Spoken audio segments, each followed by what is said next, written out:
Hi everyone, it's Gina Lee here, and it's been a really long time since I made a video, but it was apropos to make it today because it is my 2-year surgiversary, which means 2 years ago today I had vertical sleeve gastrectomy surgery, and I thought I would make a video because um, it's just time. So, where do I stand today? Well, there's been some regain, and I kind of hoped that I would be that exception to the rule that didn't gain weight after the honeymoon phase is over, but it happened to me too. So, what happened was I was doing really good for a long time, losing, got down to my goal weight of 150. Right now, I'm currently at 164, and I just got lazy and I started eating things I shouldn't. I started with sugar. I was eating um, cookies because they're my favorite. And what was happening is nothing. So that was a great thing. I wasn't gaining any weight. I would still work out. I worked out at the gym and I did my yoga. And I got cocky and I got lazy. And I went up. My normal weight was usually about 153, and I felt fine there. I felt really good at 153. I always wondered what it would be like to be thinner, but looking back on 153 now, and I really was at a good weight. Then I went to 157 and I hung out there for quite a while, and I was okay there because I thought, oh, well, it's just 4 pounds from my regular weight of 153. But then what happened is um,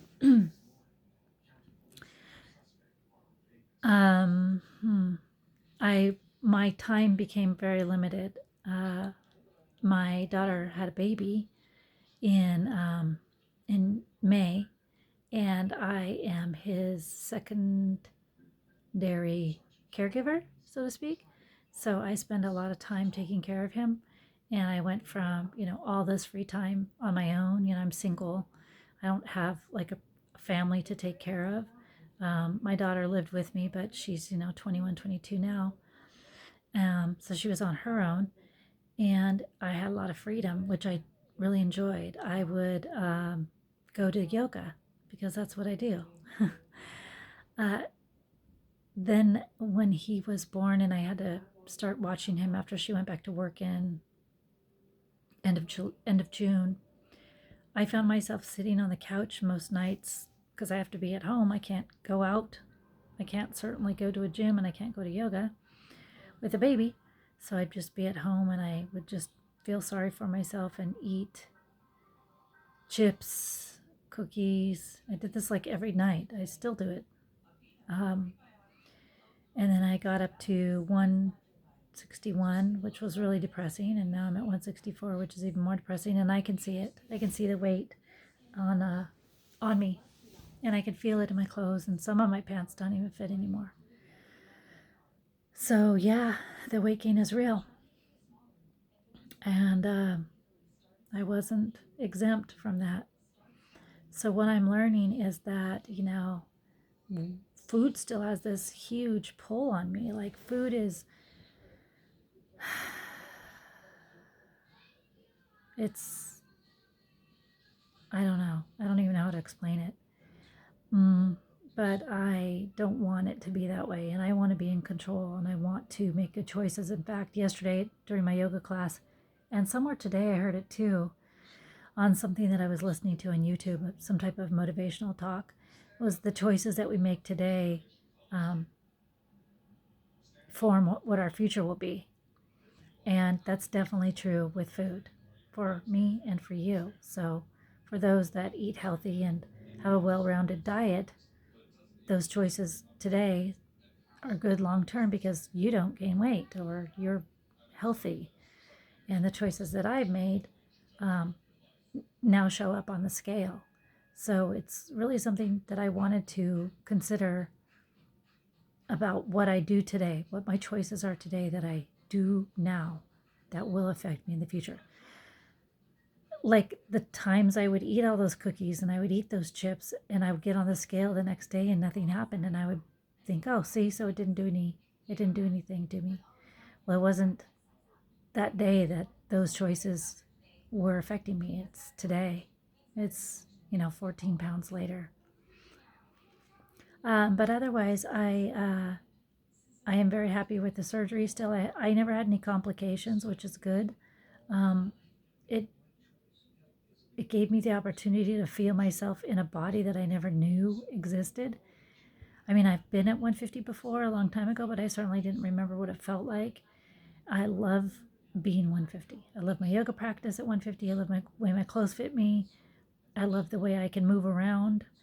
I love the things that I can do. Um, and I just want to be back there again one day. So, would I recommend VSG surgery? Yes, I would still recommend it because it was a game changer for me and it's changed my life in many ways. And I wouldn't change that for anything. So life is good. It's a quiet night for me tonight. The baby's sleeping and I'm kind of tired.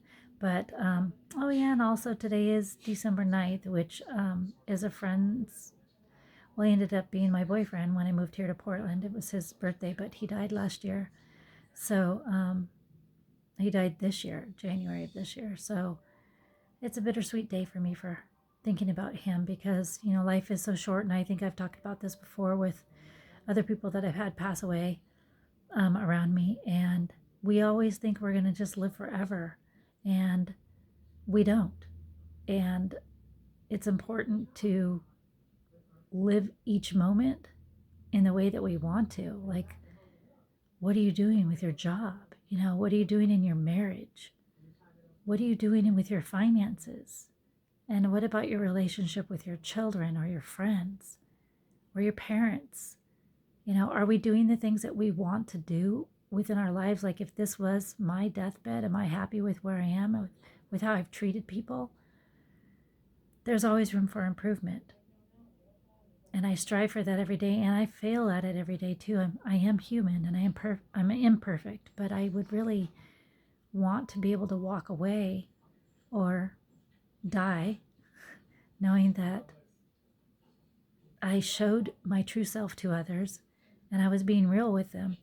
We walk around this earth so afraid to be real. I've been on a lot of dates, you know, single dates. I've been on online dating for about a year, off and on. And I've met some people that didn't want to commit because they were afraid because they've been hurt in the past, which, of course, on the other end of love is pain.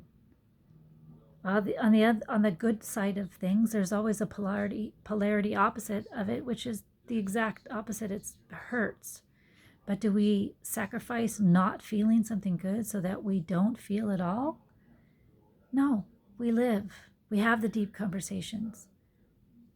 We talk about things that are important. We remove the masks, like I've talked about before. We get real with one another. We share the good and the bad. And we make time for everyone too. We make time for those that we love. We get off of our freaking phones all the time. Here I am on mine. I'm just saying.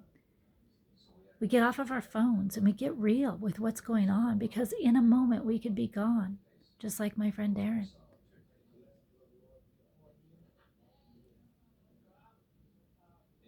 But we don't. We don't do that. We live on the surface. When someone asks how we are, we say fine. Nobody even notices if we probably said, I feel like shit. They might say, oh, okay, because they're not really paying attention to what's being said. We don't have conversations. We sit in the same room with one another. And we talk on our phones to everyone else. We have conversations with people on our phones while we're talking with people in person. I don't know. Where did real life go?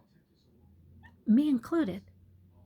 And it's always a reminder to myself to get back to what's real, to stay in the here and the now. That's why yoga is such a beautiful thing. Because when you're in a yoga practice, you're just right here, right now. There's nowhere else to be and there's nothing else to do. I preach it all the time when I teach it. Breathe in and you breathe out. And while you're there, think about what you're thinking about and paying attention to how your body feels in each moment. And let it be okay if you feel something coming up that you don't like. Let that be okay in life. It doesn't have to be in your yoga practice. People always apologize. Oh, I'm sorry, I'm crying. Why are you sorry?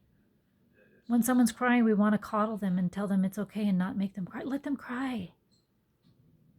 That is life, the good and the bad. Because when it's good, it's really, really good. And it feels so good. But we have to know if we're having good days, there's going to be bad days too. There may be those few people that have very minimal bad days. I'm not one of them. I've been loved, and I've loved, and I've lost. And I've made mistakes in my relationships with men. I've picked the wrong men. If any of you really know me in person, you know that. I'm not saying you're all wrong. I'm just saying some of them. I just want to live my life real. I want to talk about the things that people don't talk about. Today I was talking to a coworker. I'd given him my book that I wrote back in 2012.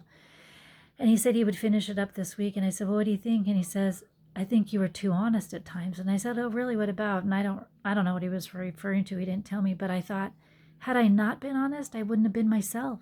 I wrote that book from my heart. So if I was too honest, it's just that's what came out. And maybe there were some things that I shouldn't have talked about.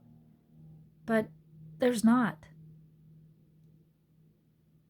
Because whatever was in that book that was really honest was really freaking real.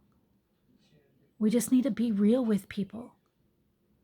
We need to be open and honest and share and have fun and laugh and not get pissed off at people all the time and